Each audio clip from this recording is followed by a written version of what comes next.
Islam berdiri di atas kaki-kaki kafir Quraisy, orang kafir sudah menggunakan kata Allah cuma dianggap sebagai patung. Itulah pagan. Sudah Bang, Bang Silet, poinnya sudah ditanggapi oleh Bunda Aritonang. Ini poinnya. Datanya lah, narasi dia nggak ada data tadi. Allah itu berasal dari Islam. Iya, datanya mana Bang? Sekarang saya mau tanya. Iya, datanya mana dulu? Sekarang saya mau tanya, Islam itu sebelum Abang Silet, izin saya, saya di sini sabar. Anda katakan tadi nama Allah itu sudah berada sebelum Islam itu ada di kaum kafir Quraisy. Tunjukkan dulu datanya. Izin ya Bunda Aritonang ya. Nggak apa-apa Bang. Saya juga penasaran tuh. Dari mana dia dapat? Silakan Anda dapat literasinya tuh atau datanya dari mana sebelum Islam masuk berada di tengah-tengah kafir Quraisy. Tunjukkan datanya kafir Quraisy itu udah menggunakan nama Allah. Tunjukkan dulu. Silakan. Kalau menanyakan tentang data itu ya Bang ya, karena itu Islam itu berdiri di atas kaki orang kafir tanpa data, itu hanya karena penjajahan. Melawak United ni udah kelihatan goblok ya kan. Islam melakukan penjajahan di negara-negara yang nggak bertuhan, yang sesembahnya nggak jelas, Nggak bertuhan. Woi. yang adu domba, penipu dalam nama agama. seperti itu. Memang kafir Quraisy bertuhan. Longor nih, longor. Bukan longor. Makanya kalian lupa bahwa kalian itu didirikan di atas kaki-kaki orang kafir Quraisy. Abang Silet, izin Abang Muhammad Silet. datang memerangi. Abang Silet, dengar dulu Abang Silet. Tunjukkan dulu data dari mana Anda dapat datanya bahwa orang-orang kafir Quraisy itu sudah menggunakan nama Allah. Datanya begini, sebelum Muhammad mendirikan Islam. Di mana datanya Bang? Di mana datanya? Kristen yang cerdas lah naik ke sini ah. Berisik ah, turunin. Jangan kamu nganggap senggan, ini benar loh. Mana datanya kamu longor? Datanya kamu mana longor? Minta maaf saya turunkan. Kita tidak dapat edukasi. Kita minta data loh. Itu kan dari narasinya dia itu kan sebelum Islam ada, kafir-kafir Quraisy sudah menggunakan nama Allah. Kita minta datanya, cuma modal asumsi doang. Tidak ada edukasi yang kita dapat. Ya mungkin lanjut dengan Aventri, silakan Aventri. Dengan Bunda Nora. Bunda Nora sehat selalu ya Bunda Nora, jaga kesehatan selalu Bunda. Amin. Ya silakan Abang Aventri, silakan. Ya, aku juga nggak punya data-data yang seperti itu ya Pak. Saya nggak mendalami hal seperti itu Pak. Saya tinggal pakai aja gitu loh Pak. Ya terima kasih. Mungkin yang lainnya aja. Iya, jadi begini ya. Kaum Quraisy itu tahu bahwa Allah itu adalah nama Tuhan. Kaum Quraisy tahu kok. Siapa bilang kaum Quraisy tidak tahu? Begini. Di Jazirah Arab sana tidak pernah mempermasalahkan nama Allah. Tidak pernah. Karena mereka tahu bahwa Allah itu adalah nama sesembahan. Bukan generik, proper name. Kalian yang menjadikan generik. Kalian yang menjadikan. Itu masalahnya. Tidak pernah orang Quraisy itu mengatakan Allah itu adalah generik. Nggak ada. Allah itu adalah gelar. Enggak. Mereka tahu. Allah itu nama sesembahan umat muslim. Tetapi mereka tidak beriman. Itu masalahnya. Mereka tidak beriman. Sehingga mereka dikatakan orang kafir. Mereka tahu kok. Mereka juga tahu Nabi Muhammad itu adalah seorang nabi. Tetapi mereka tidak mengakui. Orang Yahudi saja tahu. Nabi Muhammad itu orang Nasoro aja tahu. Nasrani aja tahu. Pendeta-pendeta di zamannya baginda Rasulullah itu pada tahu bahwa Nabi Muhammad ini adalah seorang nabi. Nama sesembahan umat muslim adalah Allah. Sehingga pada zamannya baginda Rasulullah itu banyak seorang pendeta-pendeta itu yang pada waktu itu mualaf. Masuk Islam banyak pada waktu itu. Orang-orang rabi-rabinya Yahudi, pendeta-pendeta Nasrani. Siapa yang bilang kalau nama sesembahan umat muslim itu bukan Allah?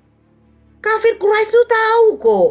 Cuman tidak beriman sama kayak kalian. Sebenarnya kalian tahu bahwa sesembahan umat muslim itu Allah. Bukan yang lain. Tapi kalian buat nama Allah itu adalah gelar. Bukan proper name. Sehingga di dalam Bible kalian itu jangan ada padamu Allah-Allah lain. Nah, nama Allah itu adalah nama yang maha tinggi, maha suci. Tapi kenapa kalian buat itu menjadi gelar? Kecuali jangan ada padamu ilah-ilah lain di hadapanku. Jelas ilah itu adalah Tuhan, gelar.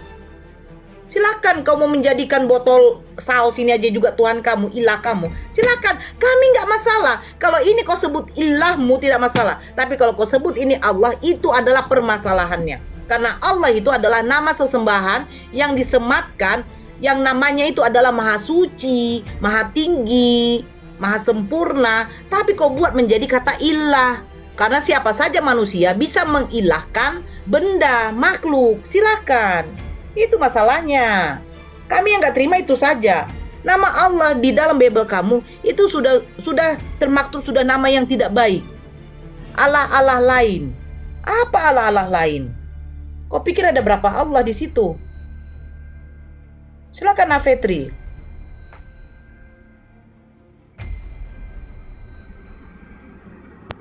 Ya dilanjut aja Bunda, saya nggak punya data seperti yang lain, saya nyimak aja. Oke, sebenarnya begini aja deh Bang Afetri. Bang Afetri, kita nggak usah membahas kata Allah kalau memang apa. Akan blunder, kalian akan blunder sendiri. Karena kita akan balikan ke original. Bang Afetri aja lah menguasai tema apa. Konsep apa ketuhanan, kenapa Tuhan 3 pribadi 1 hakikat, atau bagaimana itu kita bahas. Atau siapakah Mesias itu, siapakah yang dijumpai Paulus di Damsyik, apakah betul itu adalah Mesias sehingga Paulus diangkat menjadi seorang rasul, itu kita bahas tidak apa-apa. Saya akan tunjukkan bahwa yang dijumpai Paulus itu adalah Sibilis, bukan Yesus yang dilahirkan oleh Bunda Maria. Karena anaknya Bunda Maria mengatakan berhati-hatilah kamu terhadap Mesias palsu yang mengaku-mengaku bahwa aku adalah Mesias. Karena Yesus mengatakan juga di dalam Lukas, ketika Paulus perjalanan ke Damsyik, dia di situ melihat suatu cahaya yang lebih terang daripada matahari turun dari langit. Itu di dalam Kisah Para Rasul 26. Sementara Yesus mengatakan, apa? Aku melihat iblis seperti kilat jatuh dari langit. Nah, iblis itu seperti cahaya terang, kilat, jatuh dari langit. Nah, yang dijumpai Paulus ini adalah cahaya terang. Yang mengaku-ngaku bahwa cahaya itu ngomong aku adalah Yesus yang engkau aniaya itu. Sementara Yesus sudah mengatakan, berhati-hatilah kamu terhadap orang-orang yang akan datang mengaku aku adalah Mesias. Bagaimana? Kita bahas yang itu atau yang lain? Yang mana yang dikuasai Bang Afetri aja lah, biar enak kita. Nah susah itu ya, kalau saya mending kitanya saya jawab gitu aja sih Bunda Nora. Dari mana Bang? Katolik atau Protestan? Protestan. Protestan, kalau boleh tahu apa denomnya? Gereja apa gitu? Pahamnya Tritunggal Bunda Nora. Tritunggal, oke Tritunggal. Ini kita enak nih Tritunggal ini. Gimana Tritunggal aja? Ya bebas Bunda Nora. Saya Bebas kalau ya. Saya jawab gitu. Kalau nggak tahu ya nggak tahu. Yang kalau boleh tahu gereja apa gitu? Karismatika atau GKPI? Ada gereja apa Jemaat Kristen PDI. Indonesia ya. JKI ya. Oh JKI ya. Saya nggak tahu alirannya apa, ya segitulah pokoknya. Tapi intinya Tritunggal ya. Iya betul. Halo. Mau disap? Ya, kita sapa dulu. Ya, selamat siang, Roger. Assalamualaikum. Siang, Waalaikumsalam. Saya diundang. Islam Kristen bang? Ya Islam lah. Kenapa diundang bang? Rom apa? Oh turunkan aja kalau gitu. Belum cari jodoh bukan? Oh, di sini maaf nggak cari jodoh bang. Ya, oke. 3 pribadi 1 hakikat atau bagaimana? Bang Afetri. Yang saya dengar pahami ya 3 pribadi 1 hakikat gitu ya. Oke. Bisa Abang jabarkan apa yang pribadinya dan apa yang hakikatnya? Pribadinya itu sang Bapa itu punya firman dan roh, itu kan menjadi pribadi masing-masing ya Bunda. Hakikatnya ada dalam satu keilahiannya itu Bunda, seperti itu. Oke, abang tahu apa arti hakikat?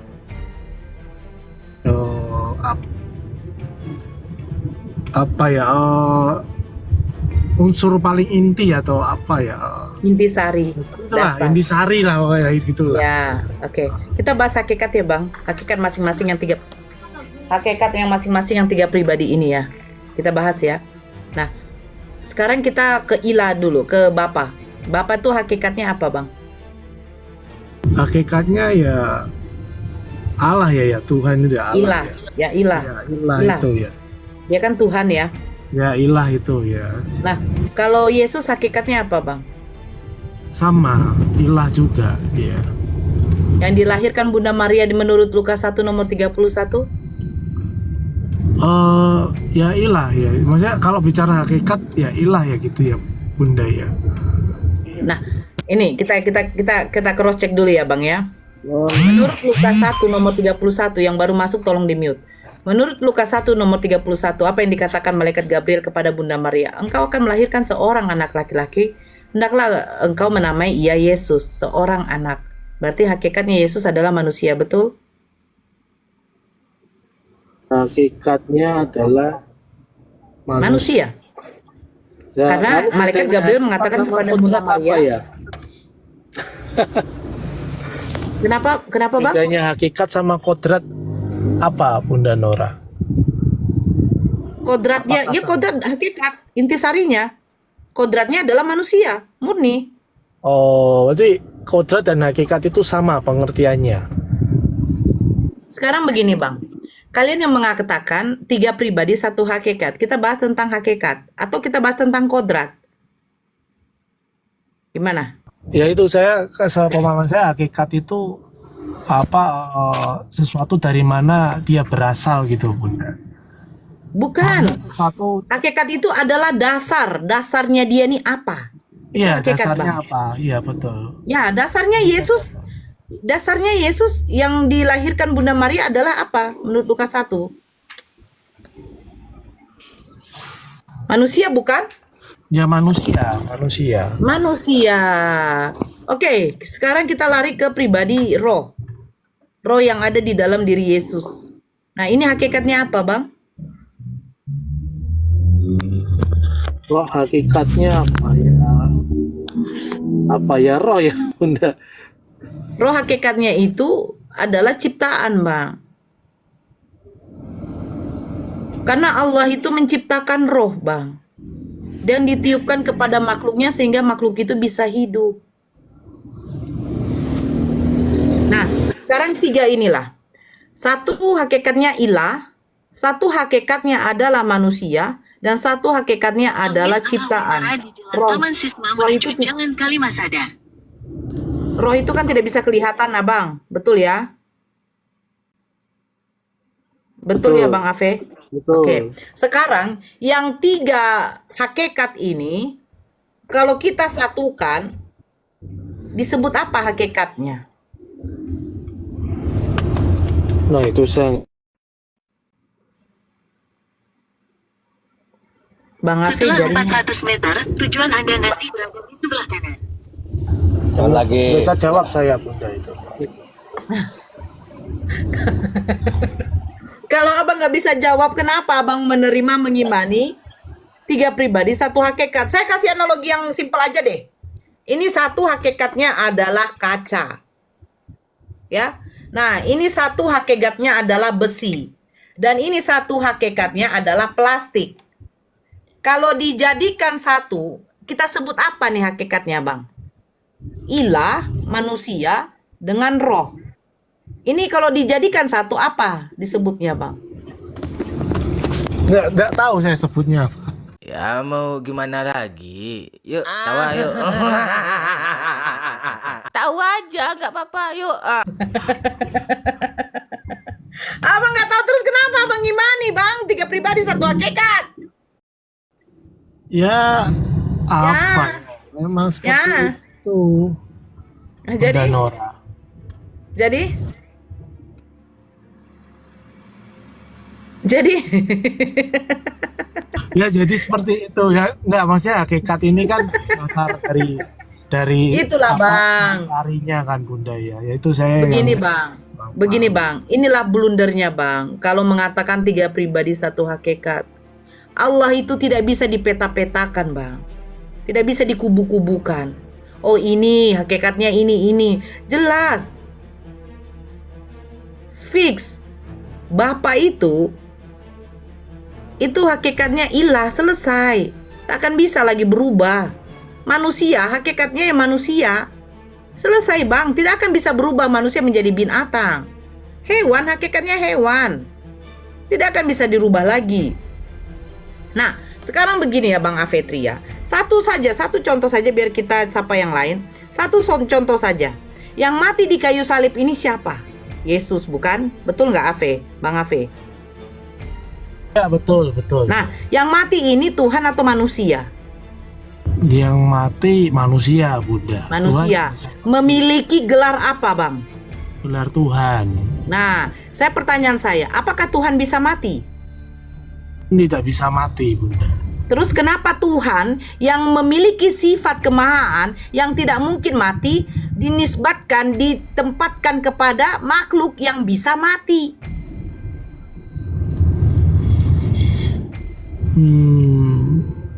Satu contoh ya. Presiden, saya buatlah presiden yang namanya Andi. Andi adalah seorang presiden. Kemarin dia mati kecelakaan. Yang mati siapa? Andi. Andi itu siapa? Ya. Manusia kan? Nah, Ya. gelarnya apa? Presiden. Apakah presidennya bisa mati? Gelarnya tidak. Tetapi gelar yang dimiliki oleh si Andi adalah gelar untuk makhluk yang bisa mati. Paham ya Bang? Ya. Sementara Ya, Tuhan tidak mungkin mati. Tapi kenapa gelar Tuhan ini disematkan kepada manusia, sementara manusia adalah makhluk yang bisa mati. Manusia ini adalah makhluk ciptaan yang diciptakan oleh Tuhan, ya.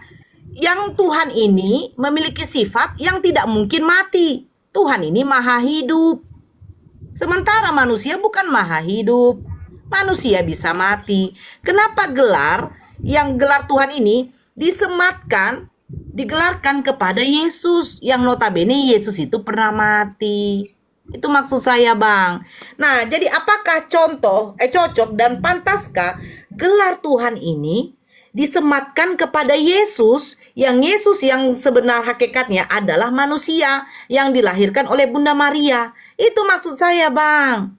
Makanya saya bilang, sekalipun kalian mengatakan botol kecap itu adalah Tuhan, tidak masalah Bang. Tapi apakah botol kecap ini maha melihat, maha mendengar, maha hidup? Tidak Bang. Apakah Yesus yang memiliki gelar Tuhan, dia maha melihat, maha mengetahui, maha mendengar? Tidak Bang. Yesus tidak bisa membuat suatu keajaiban. Yang menciptakan langit dan bumi itu adalah Bapaknya, Tuhannya. Makanya Yesus mengatakan, aku bersyukur kepadamu Bapa, Tuhan langit dan bumi. Dia tahu yang menciptakan langit dan bumi adalah Tuhan, bukan dirinya. Itu permasalahannya. Oh, yang mati itu memang Yesus, Nora, kedagingannya. Tapi dia juga Tuhan. Nah, sekarang Tuhan ini memiliki sifat kemahaan. Apakah pantas yang memiliki sifat kemahaan diberikan kepada manusia, yang manusia ini yang kodratnya bisa juga mati? Gitu, Bang. Kalau abang menjadi seorang raja, abang mati, maaf kata abang mati, itu tidak apa-apa. Karena raja itu disematkan kepada makhluk. Tapi ketika abang memiliki gelar Tuhan, tapi abang mati, abang tidak pantas memiliki gelar Tuhan. Karena Tuhan memiliki sifat kemahaan. Itu maksud saya Bang. Silakan monggo. Donangin, hodo bujang. Saya nggak pandai begitu. Terima kasih Bunda Nora. Mudah-mudahan abang abang ya berpikir-pikirlah Bang. Gelar ini yang Kayak contoh wali kota, apakah wali kota bisa memimpin negara? Tidak, Bang. Karena wali kota itu batasannya hanya untuk kota Madia. Bupati pun demikian, tidak bisa memimpin menjadi gubernur karena batasannya itu hanyalah kabupaten. Dia punya batasan. Sama presiden, apakah bisa memimpin dunia? Tidak bisa, Bang. Warahmatullahi wabarakatuh. Waalaikumsalam. Tidak bisa dia, tidak bisa dia memimpin dunia karena gelar presiden ini hanya untuk di negara tertentu. Nah, kalau Tuhan, bisakah menguasai alam semesta? Bisa, karena Tuhan memiliki sifat Maha Pencipta dan Dia berhak dan berkuasa atas alam semesta ini. Sementara Yesus tidak, abangku. Begitu. Silakan disapa, Bang. Ya, Assalamualaikum Bunda Diana. Waalaikumsalam warahmatullahi wabarakatuh. Lanjut. Bunda Diana udah jadi moderator juga ya? Udah. Aku tadi yang naikkan itu Bang Akal. Lanjut. Siap. Ya, Abang Aventri mungkin ada bisa apa tanya-tanya kepada Bunda Nora di luar tema juga silakan. Ya, yang lain di sini nggak apa-apa, Bang Raja. Siapa mau apa silakan. Jangan saya saja, saya juga capek loh. Silakan mau kasih masukan, Bang Raja, Bang STT, Bang apa? Silakan abangku. Kita sama-sama belajar di sini. Silakan Bang Akal Sehat. Saya ngikutin aja Bang Akal Sehat ini Bunda. Iya, Bang Akal. Ada Ustadz Pedoman juga nih ada. Oh, ya, ada. Ustadz. Ini saya tidak kenal. Ustadz ya? Iya, Ustadz Pedoman. Waalaikumsalam warahmatullahi taala wabarakatuh, Ustadz. Lanjut. Saya tuh menyimak di bawah aja, Abang dah dulu. Ini naikkan itu siapa yang tapping salam satu Saya batu. rasa banyak kali klipin di bawah, iya. Oke. Assalamualaikum. Nyimak di bawah ya. Waalaikumsalam warahmatullahi. Turun 2. Assalamualaikum. Mudah-mudahan udah bisa didengar nih. Sudah dengar Abang Akal. Waalaikumsalam warahmatullahi. Ya Gulamna di bawah silakan kirim permintaan naik. Nggak usah kor-kor di typingan. Lah naik aja ke sini. Maaf kalau boleh tahu, ini Abang Aumi. Aumi ini dari mana nih? Ini yo. Aumi ini ya? Saya belum pernah masuk. Aumi ini akidah ukhuwah Muslim Indonesia, Bunda. Oh. Jadi istilahnya kami ini yayasan. Sama kami juga terdaftar di Menkumham juga Aumi ini. Jadi kami bergerak di bidang apologet juga. Aumi ini juga membuka beberapa cabang. Salah satunya juga tuh ada UMKM. UMKM ini ketuanya adalah Nita Aumi yang di atas ini. Jadi Aumi ini akidah ukhuwah Muslim Indonesia, Bunda. Oh iya. Dari Kupang, NTT gitu. Kalau untuk saya host sementara ini domisili di Papua. Oh, di Saya Papua. dari siap Bunda ya. Ya alhamdulillah Kalau Bunda pusatnya di Medan, Bunda. Oh, pusatnya di Medan. Iya. Ya. Di Medan. Silakan Bunda Diana. Kalau Aumi NTT ini cabang dari Aumi juga. Cuman domisili mereka di NTT. Kalau untuk pusatnya kita di Medan. Baru Aumi NTT sih yang berdiri, Bunda. Insya Allah mungkin nanti akan menyusul yang lain gitu. Karena kami baru, Bunda. Iya, belum 1 tahun. Oh iya. Iya. Sama seperti kayak apologet itu ya, API ya. Iya, Bunda. Kita juga udah berbadan hukum juga, yayasan juga. Oke. Silakan dilanjut. Jadi kalau ada yang mualaf itu udah bisa mengeluarkan sertifikat mualaf? Bisa, insya Allah. Bisa. Insya Allah. Iya. Silakan dilanjut, Bang Nero. Kalau ya mungkin Bunda Nora Bisa juga ngeluarin sertifikat tanah, Bunda. Oh. Sertifikat janda bisa nggak, Bang? Astagfirullahaladzim. Nah, itu yang gua angkat tangan nih, Bang.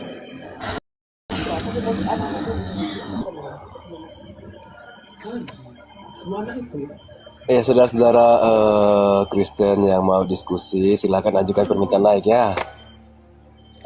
biar Si Vinci katanya mau naik itu bang. dia tidak ajukan permintaan ini, Bunda. Ya, aku izin Dia dulu, membahas pulang tentang dulu Bunda. Terima kasih, Bang Hos. sama-sama Bang Afetri. Penjabaran Siap, saya Bang. tolong di apa ya Bang Afetri ya, dipelajari ya Bang. Ya, terima kasih Bunda Nora. Sama-sama.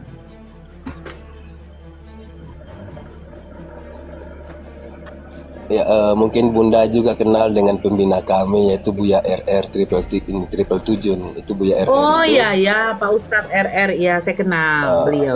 Itu pembina kami di AUMI. Iya, Masya Allah.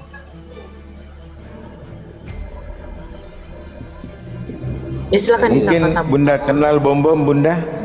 Kenal Bom-Bom? Enggak, kalau itu Hai. B2 ya. Itu juga B2. Iya B2. Ya, Assalamualaikum, selamat siang Afri. Makin sepi Oten, Bun ya. Afri, monitor Afri. Afri, monitor.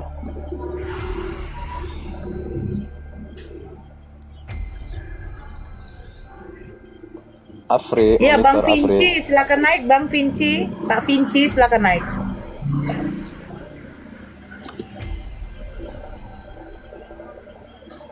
Assalamualaikum, selamat siang Rans Prince.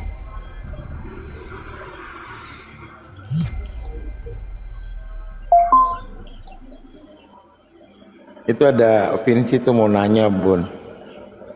Ya, masih mutar di layar host ini, dia masih mutar-mutar kayak gangsing. Udah itu udah naik itu. Iya, udah naik tapi masih mutar-mutar sini ini. Ya, masih muter. Tidak di layar. Halo, Kak Vinci, kakak Masih atau muter-muter dulu. Dia nyari tempat dulu, takut dilihat suaminya. abang? Ya, sudah bisa Bangku, disapa. ya. Sudah bisa disapa ini Bunda Diana, sudah bisa disapa. Halo Kak Vinci. Ya, halo. Iya, selamat siang. Iya. Muslim? siang. Assalamualaikum. Oh, Gue pikir malah perempuan. Iya, ini kebetulan dari HP istri Abang nih. laki-laki Bang. Saya laki-laki, tapi ini HP-nya istri nih. Oh iya. Oh. HP istri. Tapi abang yang Istri ketimbun saya. mau naik soal musik haram. Suamiku nggak percaya kan abang yang apa? Oh istrinya tadi baru abang yang bicara gitu. Iya. Iya. Oke. Apa yang mau ditanyakan Bang? Iya, ya saya Muslim ya. Iya Bang. Iya. Kebetulan ada lagi ngobrol-ngobrol, kemudian ada sedikit perbedaan point of view ya, sudut pandang mengenai musik, gitu ya. Jadi dari ada pendapat yang pokoknya musik itu secara generalisir itu tidak haram bagi Islam. Nah, sedangkan menurut saya haram, kenapa rabana boleh? Kalau memang musik itu diharamkan, pertama ada rabana masih boleh. Kenapa boleh? Kemudian dari ormas-ormas Islam juga tidak ada larangan gitu ya. Kebetulan saya juga Tes 1 2 3 3. Didengar nggak suaraku? Dengar Bang. Nah. Oh, aku ngelek Silakan. layarnya. Lanjut Bang Vinci. Lanjut. Iya, kita Oke, jadi kalau menurut saya sebenarnya sebatas itu adalah bagian dari kehidupan kita, di mana musik entah itu rabana atau apa ya, kalau memang itu dilarang harusnya ormas Islam itu mengeluarkan larangan gitu ya, baik NU maupun ya, Muhammadiyah. Oke, saya gitu ya. bisa saya masuk. Saya bisa tanggapi ya Bang. Orangnya. Oh boleh, monggo. Bisa tanggapi ya Bang? Oke. Ini ya, saya tanggapi ya. Ini menurut organisasi yang kita akui di sini kan adalah NU dengan Muhammadiyah, betul ya? Kalau dapat dorongan itu. Ya, betul. Oke. Saya mendengarkan dulu. Izin di mute Abang. Ya, ada noise. Oh, gimana Kayaknya caranya menggoreng ya? istrinya ya. Sini. Iya. Di mute aja host, nggak apa-apa. Oke. Saya baca dari pandangan NU ya tentang musik. Melansir laman NU dijelaskan bahwa bermusik sebenarnya hal yang diperbolehkan. Merujuk pada dua kitab, Ihya Ulum Al-Din karya Imam Al-Ghazali dan Al-Fiqh Al-Mazahib Al-Arba'ah karya Syekh Abdul Al-Rahman Al-Jaziri. Terdapat sejumlah nama sahabat tabi'in dan ulama yang membolehkan musik. Imam Al-Ghazali memberi apresiasi begitu tinggi terhadap seni, termasuk musik dan nyanyian. Dalam kitab Ihya Ulum Al-Din, ia menyampaikan orang yang jiwanya tak tergerak oleh semilir angin, bunga-bunga dan suara seruling musim semi adalah dia yang kehilangan jiwanya yang sulit terobati. Masih menurut Al-Ghazali, Abu Talib Al-Makki mengutip tentang kebolehan mendengar syair nyanyian dari sekelompok ulama. Ada di antaranya sahabat Abdullah bin Ja'far, Abdullah bin Zubair, Mughirah, Muawiyah, dan lainnya. Abu Talib Al-Makki mengatakan bahwa banyak ulama salafus solih, baik sahabat atau tabi'in, yang melakukan dengan memandang sebagai hal baik. Nah, ini panjang penjabarannya. Kita menurut pandangan Muhammadiyah. Melansir laman resmi Muhammadiyah, dijelaskan Majelis Tarjih dan Tajdid PP Muhammadiyah telah mengeluarkan fatwa mendengar musik. Dalam fatwa tarjih disebutkan jika seni musik membawa pada kemanfaatan, maka hukumnya boleh. Apabila bermusik hanya membuang waktu saja tanpa memberikan faedah, maka hukumnya makruh. Dan jika keluar dari koridor syariat agama, maka hukumnya menjadi haram. Nah, sekarang hukum bermusik bagi Islam, Muhammadiyah mengkategorikan hukum bermusik dalam 3 klarifikasi. Apabila musik memberikan dorongan kepada keutamaan dan kebaikan, contoh sholawatan, contoh rabani, maka hukumnya disunahkan. Apabila musiknya hanya bersifat main-main atau hiburan semata, tanpa dapat signifikannya, maka hukumnya biasanya dimakruhkan. Namun jika musik tersebut mengandung unsur negatif, maka hukumnya menjadi haram. Apabila musik mendorong kepada perbuatan maksiat atau kemaksiatan, maka hukumnya jelas haram. Apalagi makanya saya sekarang meminta kepada orang tua ini ketika memperdengarkan musik dan didengarkan oleh keluarganya, apalagi kebanyakan anak-anak, tolong dipilah. Contoh, seperti yang kita dengar, tembak, dor. Nah, itu apa itu? Bukankah itu tidak baik?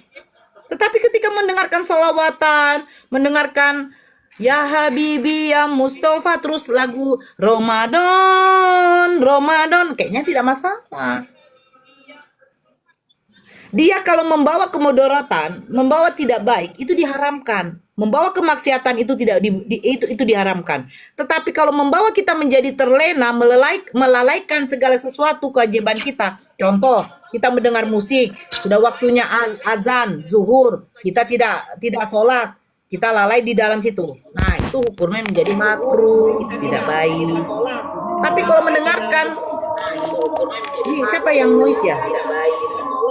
Tapi kalau mendengarkan, ada orang mengaji. Siapa nih? Nah, kalau contohnya musik itu membawa yang kemaksiatan, itu hukumnya haram. Sudah. Si Mamat ini oten ini, Bunda. Si Mamat ini oten ini. Tapi dia dia noise. Mamat ini oten ini. Nah, begitu Bang Vinci, bagaimana keterangannya? Suka dengar lagu selalu ada di Nadim. Baik, mungkin terima kasih banget itu apa ya? Tergantung apanya Bang ya, konteksnya Bang ya. Kalau hanya untuk hiburan semata dan tidak melalaikan, itu tidak masalah Bang. Selama itu hiburan dan tidak melalaikan nggak masalah ya. Ya, dan kata-katanya, jadi tolong kita harus melihat lah. Contoh Iya kayaknya betul. Tapi lagu intinya Membelah sebenarnya Duren. dilarang.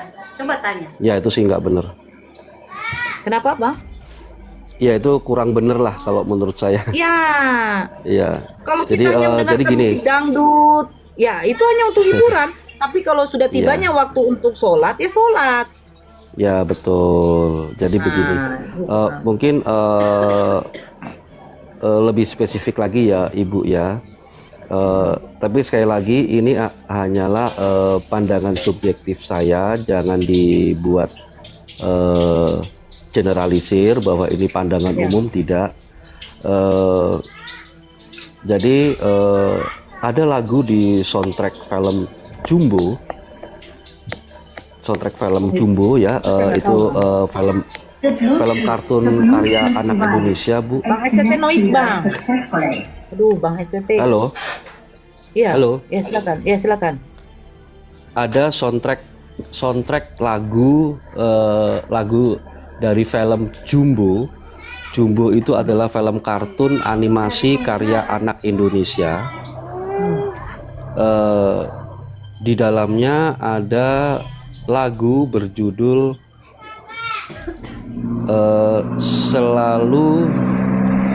selalu ada di nadimu. Mana dia tahu tuh, mana dia pernah. Mungkin nanti Ibu bisa sambil searching ya liriknya. Ya. Menurut saya itu adalah kalimat seorang anak-anak kepada ibunya. Nah, tapi ada sudut pandang yang berbeda, bahwa itu adalah lagu-lagu rohani gitu ya, yang notabene non muslim gitu ya. Makanya tadi sekali lagi saya bilang ini adalah subjektif saya. Menurut saya itu lagu biasa, lagu seorang anak-anak di film Jumbo, yang dinyanyikan oleh seorang anak untuk ibunya, kemudian dijawab oleh ibunya itu. Tapi ada sudut pandang yang berbeda bahwa ini informasinya ini adalah ini lagu rohani nih. Kemudian Poinnya apa Bang? Biar dapat kita. Gimana Bu? Poinnya apa? Saya tidak tahu lagu Poinnya, itu Bang, jujur. Iya. Ya poinnya lagu itu ada sudut pandang berbeda lah Bu. Intinya apakah itu lagu rohani atau non rohani begitu. Saya begini aja Bang. Kalau memang rasa lagu itu tidak patut dan tidak layak untuk diperdengarkan, ya nggak usah diputar, gitu aja. Iya betul. Betul. Saya sih Makanya kalau putar lagu ya palingan saya dangdut, lagu-lagu yang ya kayak lagu-lagu apalah, band-band terdahulu yang masih apa. Kalau anak ini yang sekarang viral-viral kayak tembak-tembak dor-dor itu saya tidak akan putarkan sama anak-anak. Saya malah nggak tahu lagu itu Bu. Nah itu kan udah viral tuh. Kadang kan kita tahu viralnya ini kan dari anak-anak kita. Karena anak kita tuh lebih cepat nangkapnya daripada kita. Kalau saya memang selalu di dunia ini aja gitu loh. Jadi itu saja Bang. Jadi kayak contoh kayak rokok. Tapi intinya sebenarnya musik itu haram ya Bu. Oke. Intinya coba. Tapi begini Bu, kita tidak bisa sebentar dulu. Tuh. Sebentar dulu. Sama seperti kita katakan, apakah rokok diharamkan? itu haram, tapi tetap diisap. Jadi begini, jangan bilang inti. Jangan bilang. Ya tidak baik kita mau menyimpulkan, karena ini sekarang yang saya baca ini kan pendapat para ulama. Ya kan? Pendapat para ulama diharamkan kalau memang musik itu membawa kita, mendorong kita kepada kemaksiatan, Bu. Tapi kalau kayak contoh selawatan, itu musik, apakah itu mendorong saya kepada kemaksiatan? Tidak kan? Makanya kita jangan menarik suatu kesimpulan yang jadi bertentangan dengan pendapat-pendapat para ulama. Para ulama itu, ya, itu biasa kalau berbeda pendapat. Tetapi kalau masih menurut dari kaidah, masih sesuai dengan kaidah yang tertulis di dalam Al-Quran dengan hadis, saya rasa tidak masalah. Diharamkan kalau mendorong kepada kemaksiatan. Menjadi makruh kalau itu kita menjadi lalai. Sunnah kalau itu menjadi faedah baik bagi kita. Contoh seperti rabani, seperti solawatan. Apakah itu menjadi haram? Apakah itu mendorong kita kepada kemaksiatan? Tidak kan? Nah, jadi kita lihat konteksnya. Musik itu bagus tidak? Kalau hanya sebatas hiburan bagi kita silahkan. Tetapi kalau kata-katanya sudah tidak baik, ya jangan diputarkan. Simple kok Bu. Kita yang memilih. Bukan musik yang memilih kita. Kita yang memilih. Kalau ibu rasa musik itu bagus untuk menjadi suatu hiburan, ya putar dangdut, mau karaoke dangdut silakan. Tapi kalau kata-katanya itu tidak membawa kita ke maksiatan, contoh kayak beladuren di malam hari, lebih enak dengan kekasih di belabang. Nah, itu apalah itu? Kan begitu kan? Makanya dipilah-pilah ketika kita mendengar suatu hiburan, memilih suatu hiburan. Bukankah dikatakan bahwa musik itu adalah seni? Begitu. Saya rasa kayaknya udah cukup deh penjelasannya Bang Vinci. Ya, oke baik, terima kasih Bunda. Kita sapa dulu ya. Assalamualaikum warahmatullahi taala wabarakatuh Bu ya. Waalaikumsalam warahmatullahi wabarakatuh. Jazakallah khair. Kita sapa lagi nih, Jadi saya ada tambahkan sedikit ya. Bunda. Musik yang diharamkan itu yang berhubungan dengan maksiat.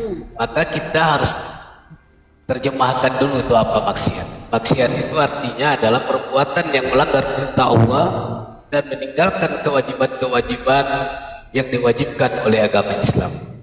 Maka setelah kita tahu musik yang berhubungan dengan maksiat, maka kita bagi musik yang mana yang kemudian yang berhubungan dengan maksiat. Nah, maka masuklah kemudian cara orang menyanyikan dengan pakaian serono, kemudian cara menyanyikan dengan berdesah-desah. Ini masuk kategori yang diharapkan. Ya. Sementara kalau kita kemudian paham bahwa dulu Wali Songo itu mengajarkan agama Islam masuk ke Jawa-Jawa itu dengan menggunakan nembangnya. Nembang itu termasuk salah satu musik dan nyanyi-nyanyian. Ya. Kenapa? Karena tidak bisa kemudian ya menyiarkan Islam itu secara kafah. Maka digunakanlah tradisi-tradisi yang ada pada waktu itu di Jawa. Berbeda dengan Sumatera. Sumatera itu kafah Islam. Nah, termasuk nembang. Bahkan Kiai Ahmad Dahlan itu menggunakan nyanyian-nyanyian untuk mengajari dalam konteks siar Islam juga. Jadi jangan kemudian kita mengeneral bahwa musik itu adalah haram tanpa ada pengetahuan di dalamnya. Nah, itu seperti yang diterangkan orang itu sudah komplit. Silakan. Itu yang Ustadz tadi itu permasalahannya, saya lagi ngebahas itu sama anak saya. Katanya seandainya Tuhan menyanyikan kita lagu ini. Jadi saya bilang, emang Allah bisa menyanyikan lagu ini? Allah itu nggak punya lagu seperti itu. Saya tadi bahas itu. Gitu, bukan jadi, soal lagu anak itu. Ya, seharusnya apakah, kan Pak, pertanyaannya Ustadz, apakah Allah bisa menyanyikan lagu itu?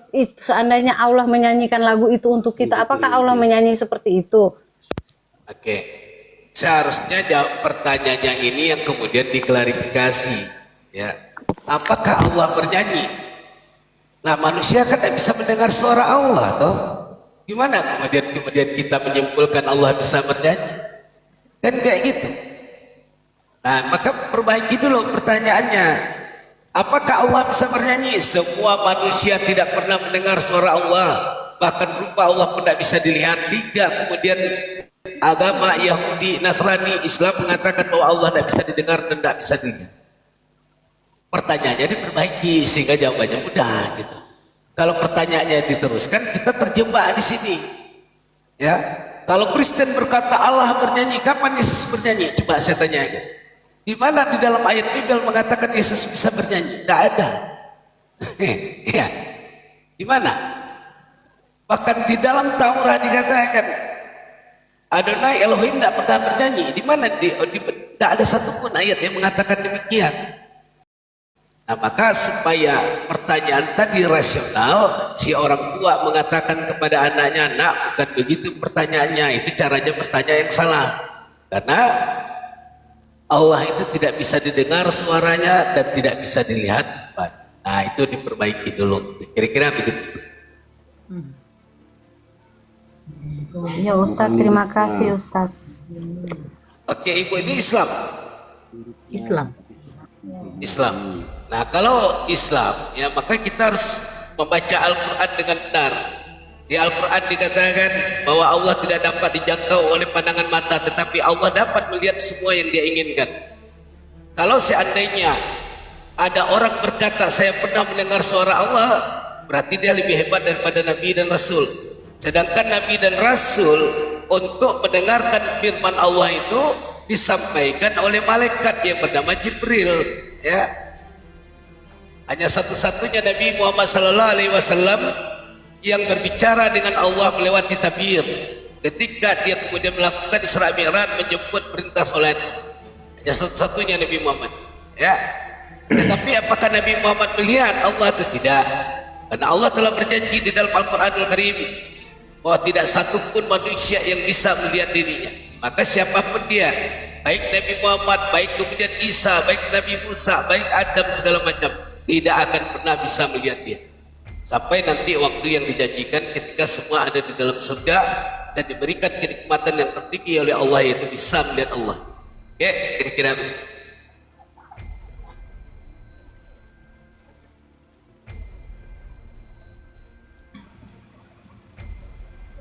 Iya. Serahkan sama host biar Kristen yang dinaikkan. Ya tadi si Mamat tadi dia tunggu kelamaan tadi. Itu si Tidak apa-apa. Kalau orang yang memang mau diskusi tidak akan seperti itu. Siap udah. Semoga apa yang sudah disampaikan oleh Bunda Aritonang sama Buya RR bisa dipahami oleh Vince ya. Terima kasih ya atas pertanyaan dan penjelasan dari Bunda Aritonang, Buya RR. Semoga semua itu menjadi edukasi buat kita yang ya, salah satu pertanyaan untuk kita semua ini yang sudah disampaikan dijelaskan oleh Bunda Aritonang sama Buya RR. Ini untuk kita semua ya, bukan untuk Bunda Vince sama ini ya, bukan ya. Ini untuk kita semua. Oke, siapa lagi ya? Kalau memang ada saudara Kristen yang mau naik, silakan. Saya undang ulang lagi tadi ini si Mamet ini.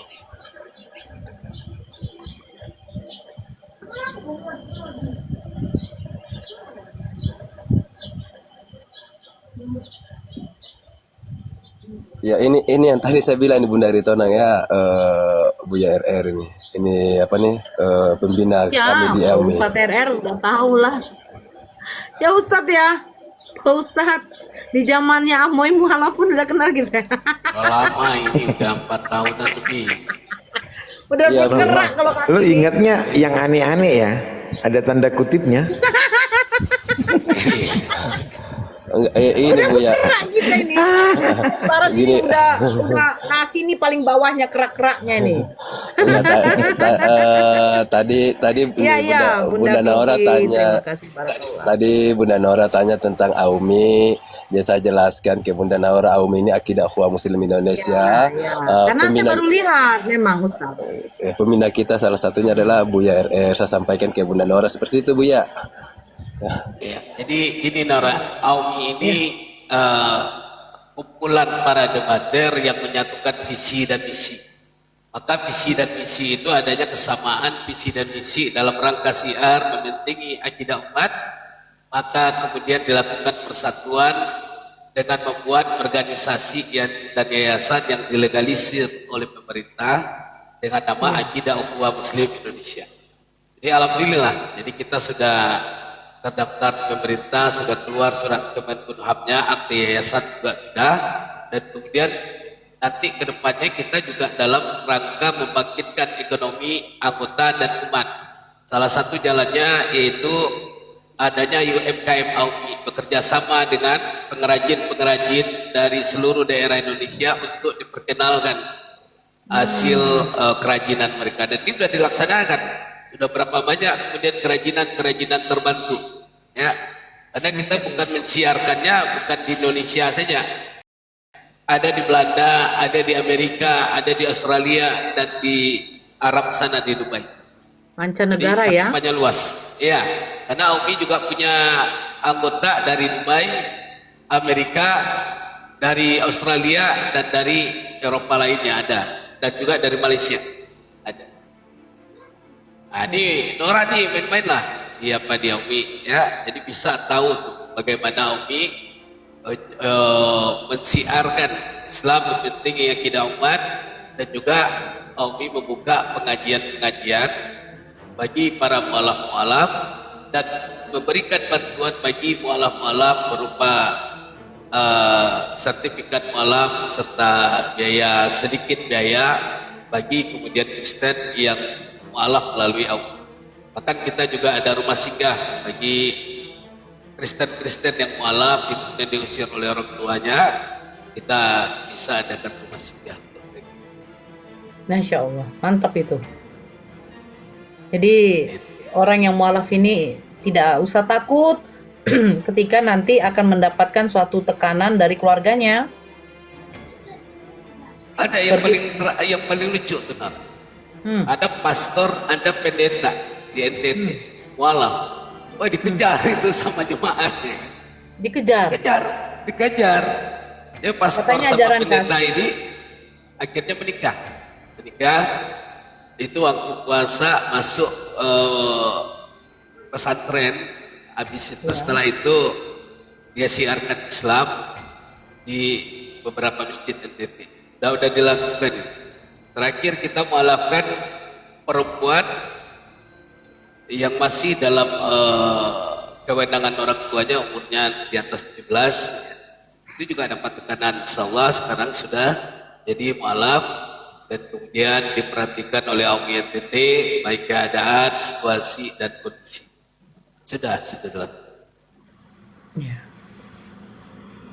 Masya Allah, mantap.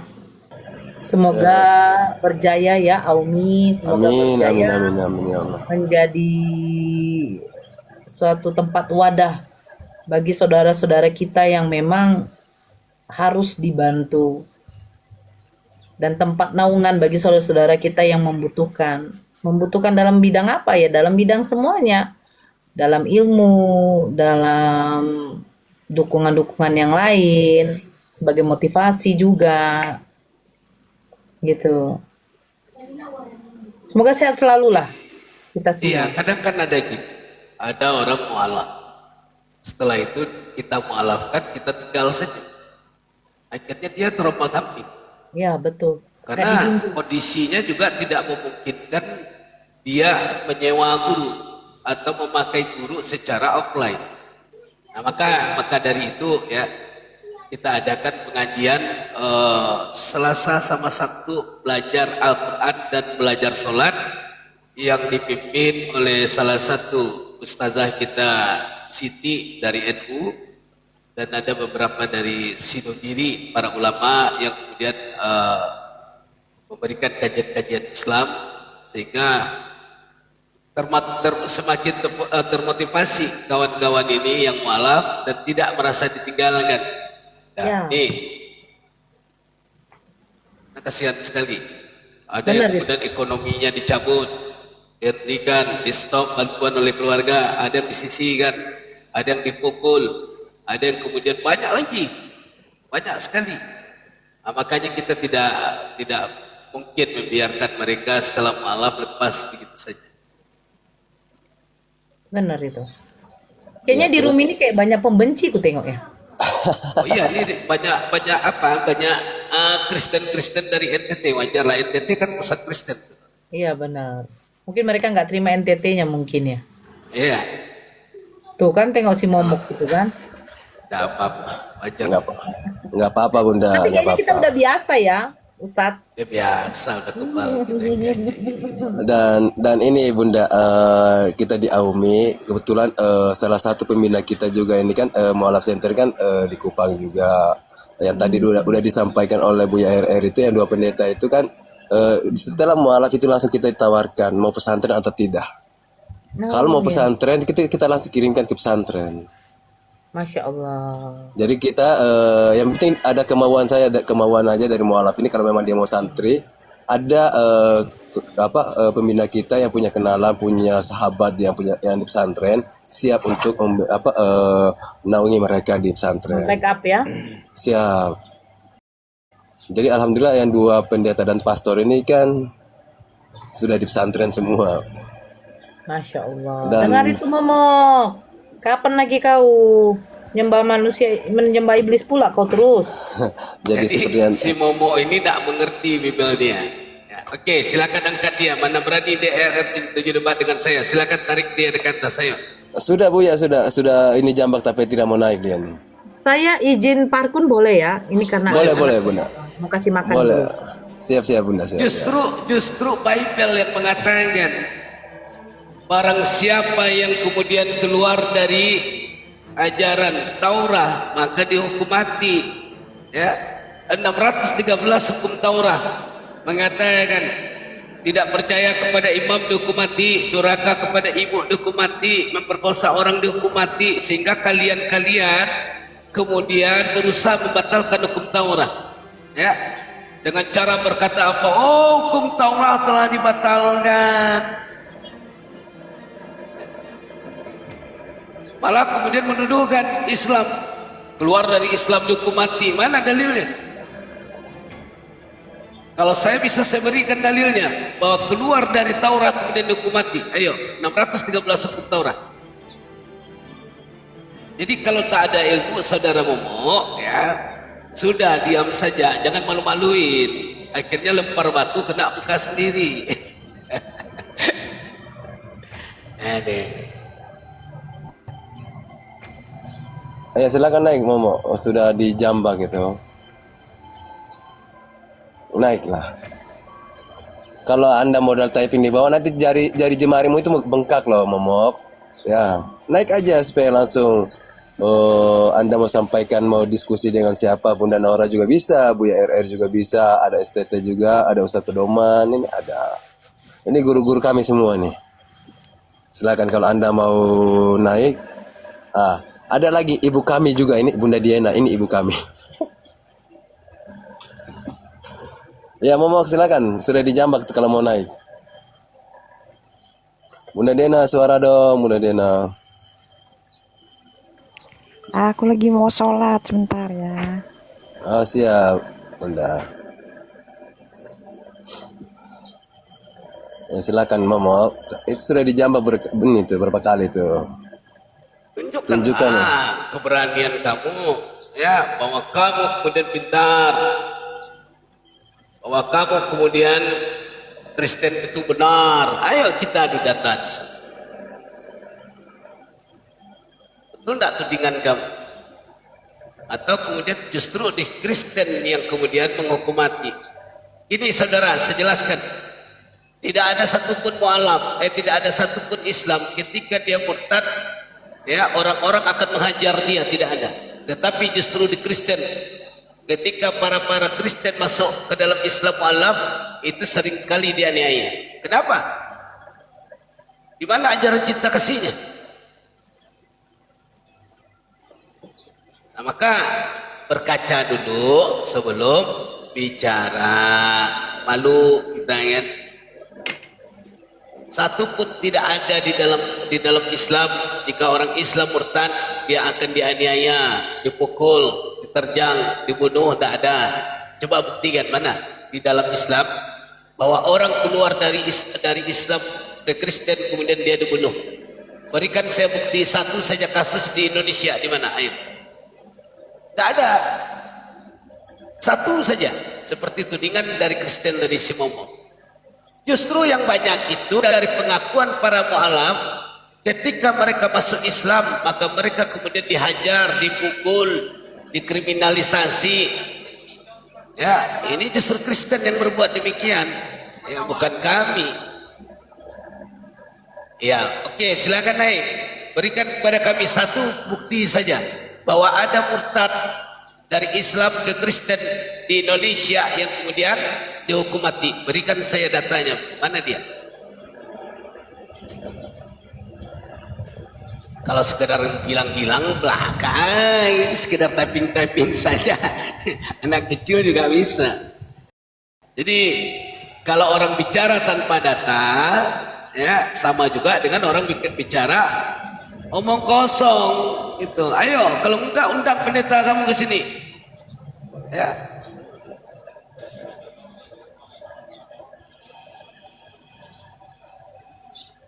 Apakah kemudian Kristen mengajarkan tentang cinta kasih? Saya jelaskan bagi kawan-kawan yang di bawah. Jawabannya tidak. Izin Bu ya. Tolong ya, jangan mereport ya. Ini ada yang mereport akun Aumi. Gak apa-apa, biarkan saja.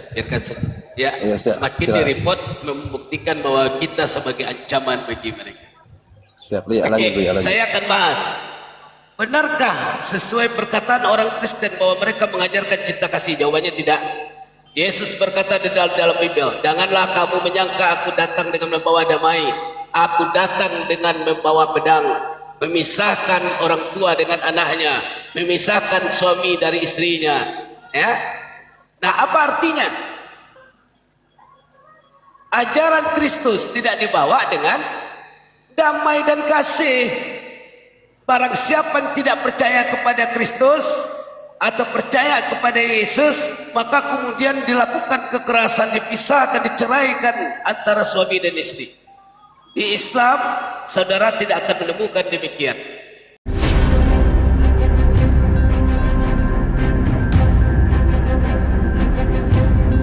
The religion of Jesus was Islam. Because with Allah, there is only one religion. He says, Inna dina indallahi al-Islam.